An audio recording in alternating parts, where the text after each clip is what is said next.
Olá, tudo bem? Meu nome é Renan e eu vou começar. Eu e a Júlia vamos apresentar um pouco do nosso projeto da disciplina de automação em tempo real. E basicamente eu vou começar apresentando um pouco do nosso código, da nossa implementação, e a Júlia explica um pouco mais da visualização dos dados, etc.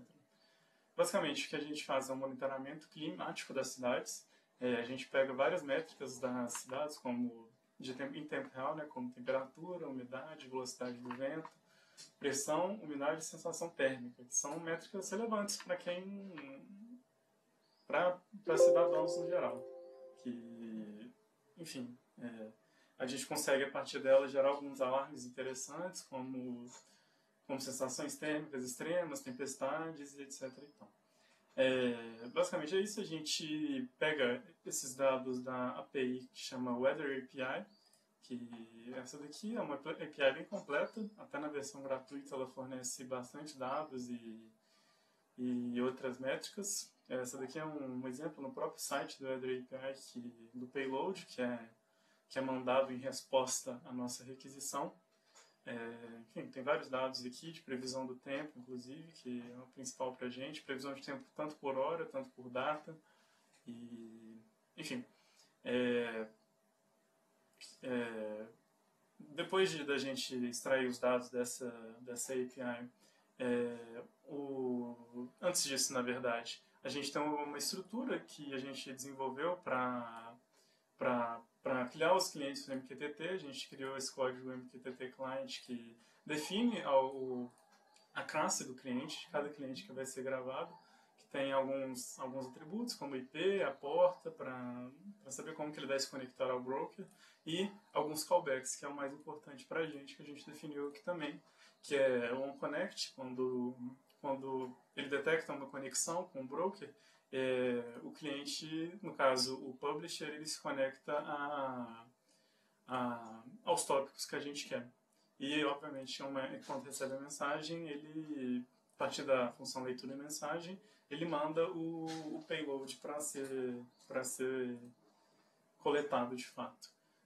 O nosso código Data Collector é bem simples.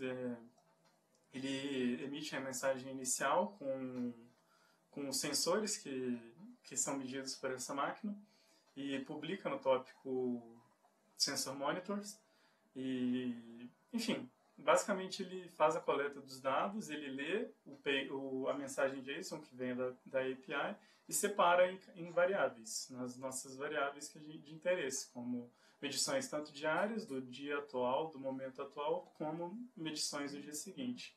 Depois, esses dados eles são formatados num pacote JSON que a gente insere o timestamp do momento da medição, fala qual cidade que é atribuída a essa medição, além de todos os dados. Porque por exemplo, a temperatura, ela tem vários valores de temperatura diferentes, como da atual,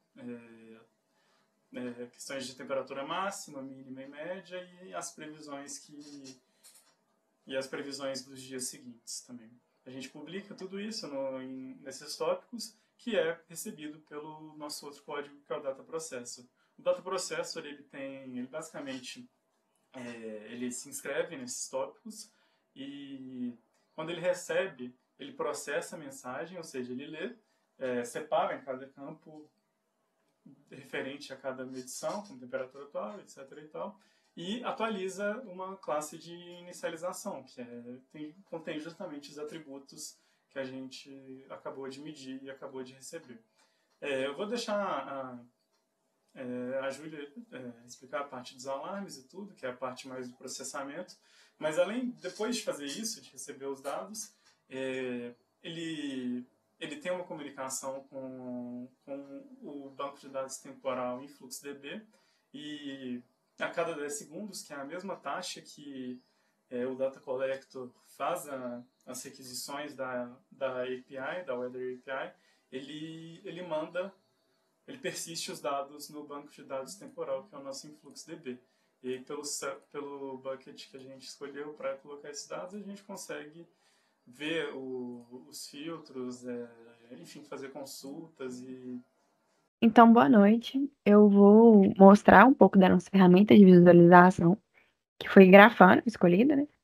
Então, eu vou rodar aqui.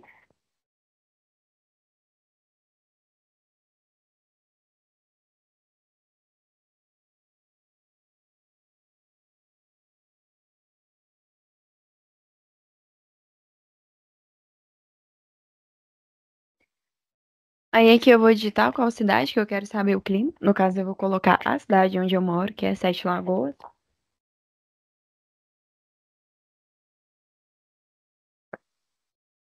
Agora, vamos esperar atualizar. Demora uns minutinhos, mas é rapidinho. Então, aqui a gente tem a ferramenta de visualização. As temperaturas do dia, às 6 da manhã, meio-dia, 6 horas e às 23, que ainda vai fazer. Aqui a previsão do dia seguinte, às 6, às meio-dia, às 6 da tarde e às 23 também. Temperatura atual de agora, a temperatura máxima do dia de hoje, a sensação térmica, a temperatura mínima, a umidade média, aqui está com o nome errado, mas aqui é a umidade média, e aqui é a umidade atual. A gente também tem essa parte falando sobre a velocidade do vento e o nosso painel de alarme. A gente tem alguns tipos de alarme. Eles são ativados com base nas leituras de sensores em determinadas condições ambientais. Então, a gente tem um alarme de tempestade severa, que a condição para ativação é pressão atmosférica menor que 980 pa/hora, a velocidade do vento, que deve ser maior do que 50 km por hora para ativação do alarme, e a umidade maior do que 85%. Aí, um alarme de tempestade severa vai ser registrado, vai aparecer aqui no painel de alarme. O alarme de sensação térmica extrema, em que a condição para ativação é a diferença entre a sensação térmica e a temperatura atual for maior do que 5 graus, a velocidade do vento, que tem que ser maior que 20 km por hora, e a umidade, que tem que ser menor do que 30% ou maior do que 80%. O alarme de onda de calor, como está mostrando aqui, as condições para ativação dele é a temperatura atual ser maior do que 20 graus, como a gente viu aqui, ela está 20,4. A sensação térmica também ser maior do que 20 graus, o que também é o caso aqui, e a umidade ser maior do que 0%. Esses alarmes são só para teste mesmo, eles não simulam condições 100% reais. E aí, um alarme de onda de calor, como a gente tem aqui, vai ser registrado. O alarme de onda de frio. As condições para ativação dele tem que ser a temperatura atual ser menor do que 5 graus, a sensação térmica ser menor do que 0 graus Celsius e a velocidade do vento ser maior que 20 km por hora. Aí, um alarme de onda frio vai ser registrado. O alarme de tendência de aumento de temperatura. Aqui, a ferramenta parou de mostrar porque ela tem um tempo limite. Mas é só rodar de novo. E esse alarme de tendência de aumento de temperatura, ele vai ser ativado quando a diferença de temperatura for superior a 5 graus, em comparação com as leituras das 6, meio-dia, 6 horas da tarde e 23 horas. E aí, um alarme de tendência de aumento vai ser registrado.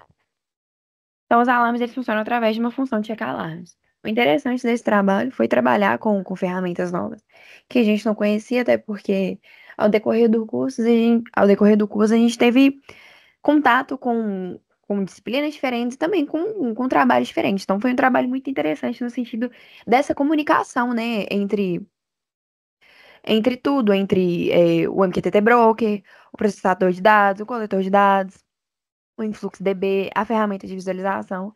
Então, foi um trabalho muito interessante e muito construtivo para a gente ficou muito feliz de fazer. E é isso aí.